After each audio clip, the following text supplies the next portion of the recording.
Assalamualaikum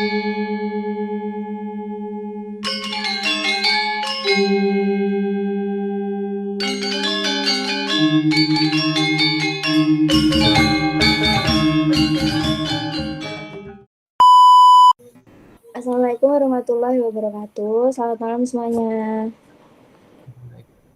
Pertama-tama perkenalkan lagi kami dari kelompok 2 Geologi Teknik kelas 1C Universitas PGRI Semarang.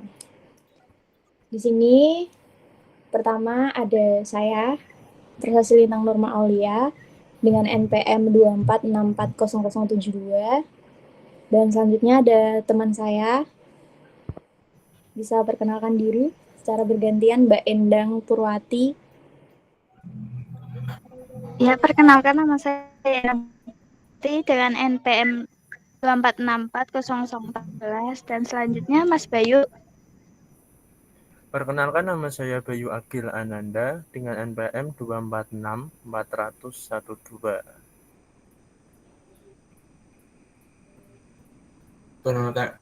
Perkenalkan, nama saya Galewa Nugroho dengan NPM 2464099.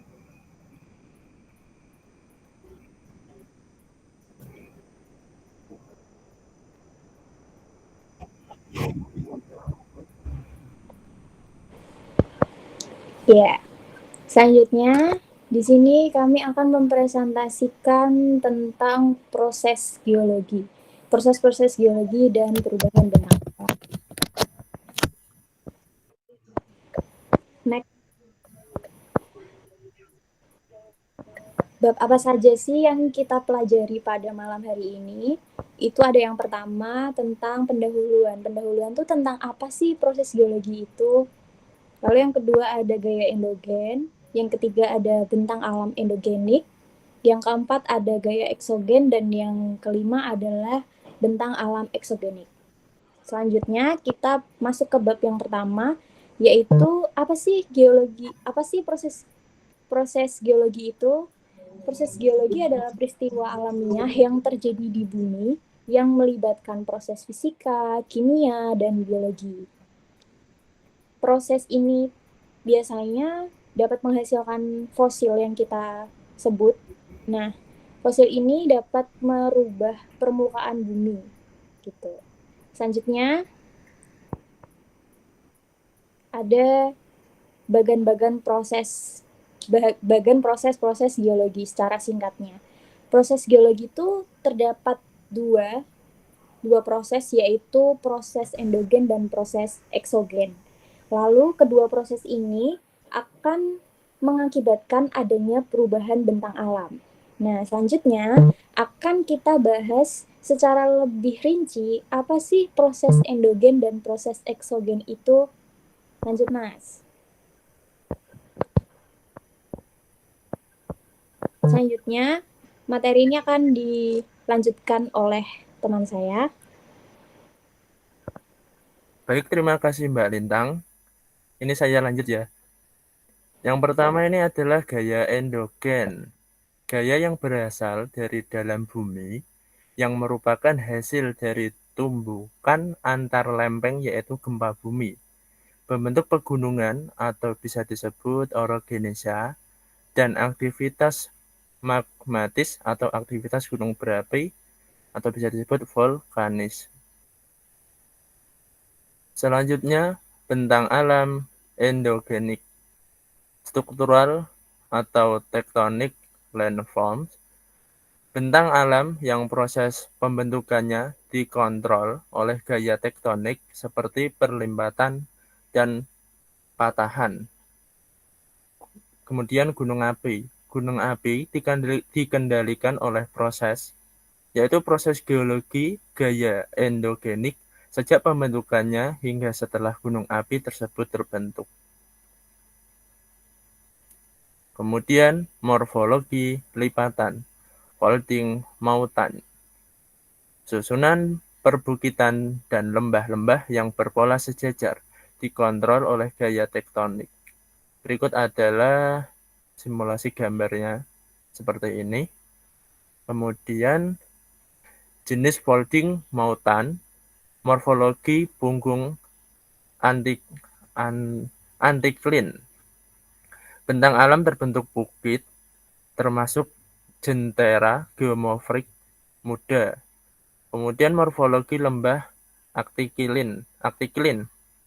Berbentuk lembah yang diapit sepasang bukit.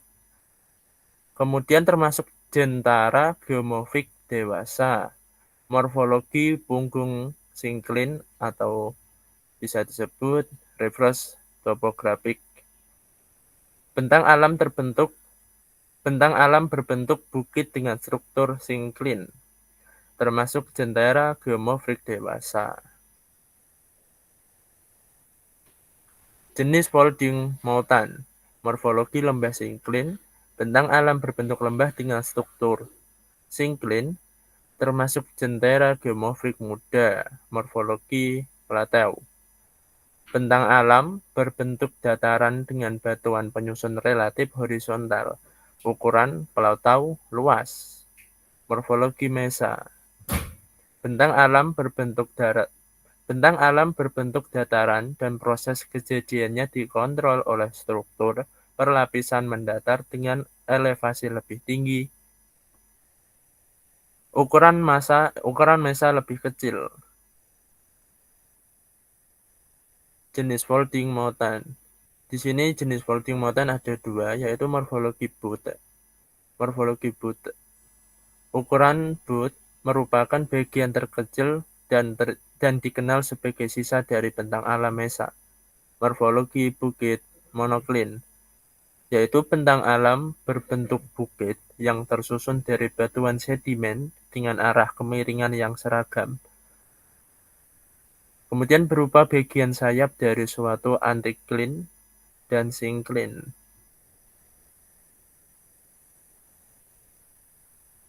Selanjutnya adalah bentang alam patahan atau block faulting landform. Bentang alam yang terjadi di daerah patahan, terutama wilayah yang terkena sesar mendatar. Presentasi selanjutnya akan dilanjutkan oleh Mas Galih. Silahkan, Mas.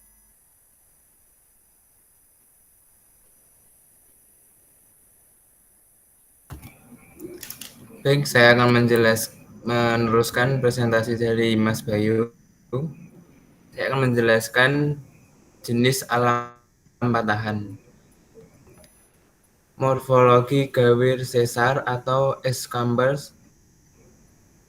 Bentang alam berbentuk bukit yang salah satu lerengnya merupakan bidang sesar, didirikan oleh bukit yang memanjang dengan perbedaan yang cukup ekstrim. Untuk yang kedua, morfologi punggungan atau bukit linier. Berbentuk bukit dan terjadi apabila bidang pertahanan menggeser ke arah yang berlawanan. Yang ketiga, morfologi lembah linier. Berbentuk lembah atau cekungan linier yang terbentuk di sepanjang jalur patahan.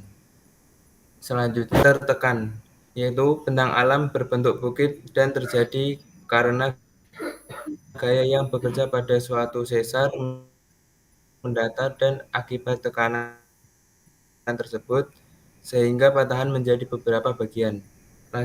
Selanjutnya, morfologi lembah cekungan, yaitu terbentuk dari hasil pergeseran sesar mendatar dengan bentuk relief lebih rendah. Selanjutnya, satu sisi tinggi dan sisi lainnya lebih rendah. Selanjutnya, morfologi stream offset atau sungai zigzag, yaitu bentang alam sungai yang arah alirannya berbelok mengikuti arah bidang patahan. Selanjutnya, morfologi punggung hogback, yaitu berbentuk bukit memanjang searah dengan pelapisan batuan dan kemiringan sekitar 45 derajat. Morfologi punggungan atau bukit Hodge dan lembah Graben. Berbentuk bukit, bagian menonjol daripada sekitar dan dibatasi bidang sesar. Selanjutnya, morfologi intrusi, yaitu satu berbentuk bukit terisolir yang tersusun oleh batuan beku dan genesannya dikontrol oleh aktivitas magma. 2. Diakibatkan oleh pelapukan dan erosi. Bentang alam gunung api sepenuhnya dikendalikan oleh gaya endogenik sejak pembentukannya hingga setelah terbentuk. Selanjutnya, jenis bentang alam gunung api. Ada morfologi gunung api perisai, yaitu satu kelereng yang landai kurang lebih 5-10. 2. Aliran lava relatif tipis. 3. Bersifat non-eksplosif. 2. Morfologi kerucut gunung api strato, yaitu kelereng antara 6-10. Aliran lava vikositasnya rendah, bersifat eksplosif. Morfologi kerucut sinder, yaitu volumenya kecil, didominasi oleh tebra hasil erupsi. Stromboli dikontrol oleh sudut kestabilan dari material lepas.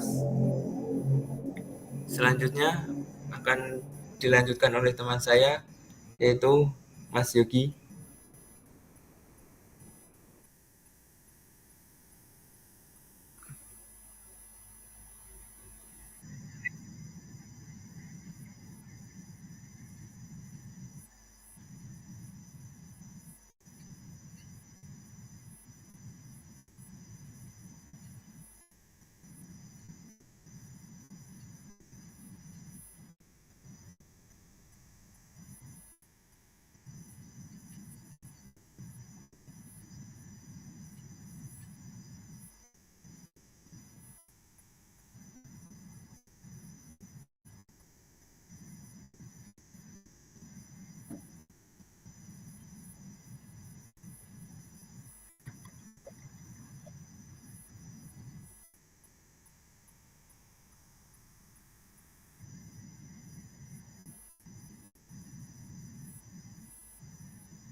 Baik, saya akan melanjutkan presentasi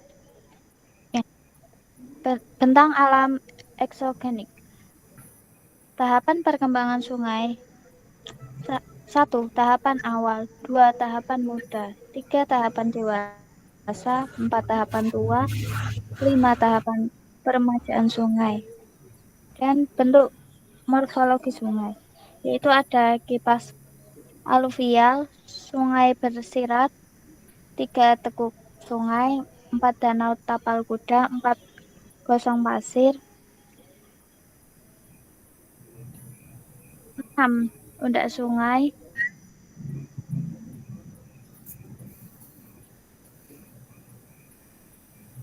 yaitu ada alam, 2 bentuk pantai. Nah, selanjutnya,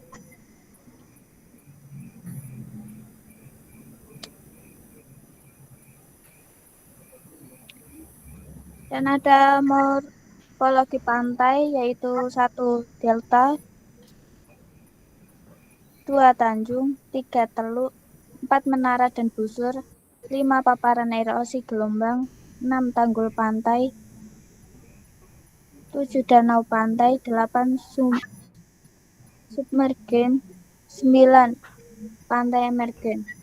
Dan hasil aktivitas anginnya yaitu 1 gumuk pasir, 2 dataran laut, 3 kipas talus, 4 dataran arroyos, 5 pegunungan atau bukit pedimen, 6 bukit Isambi. Dan hasil aktivitas kluster 1 sirkuit, 2 horn, 3 next mas.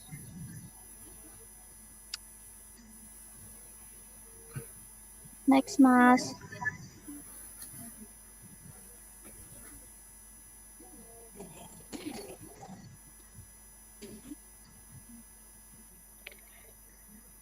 Dan benang alam eksonik ada morfologi, yaitu bentuk topografi.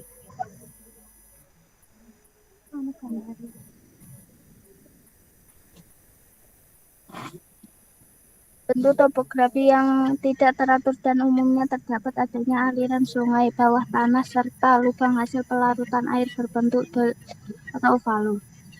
Bentuk karst yaitu perbukitan karst, 2 dataran karst, 3 perbukitan kerucut karst, 4 lembah Kolbe, 5 lembah Sinkol, 6 perbukitan menara karst.